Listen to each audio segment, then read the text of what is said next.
नमस्कार मंडळी.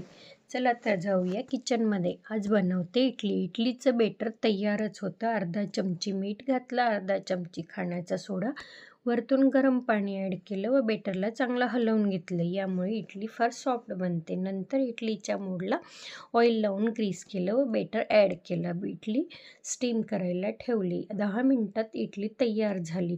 आज सांबार बनवण्याचा काही मूड नव्हता म्हणून आज ठरवलं इडलीबरोबर खाण्यासाठी बनवूया टॅमॅटोची लाल चटणी.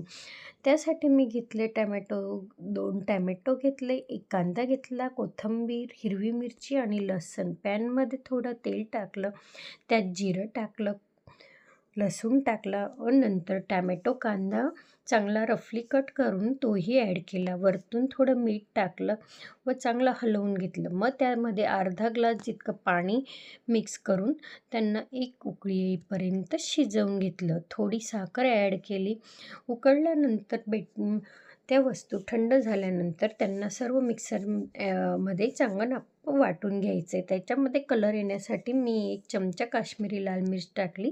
याची छानशी अशी चटणी तयार होते फ्रेंड्स. नंतर पुन्हा पॅनमध्ये तेल टाकू, जिरं टाकू, कढीपत्ता टाकू व तयार केलेली चटणीला आपण फोडणी देऊयात.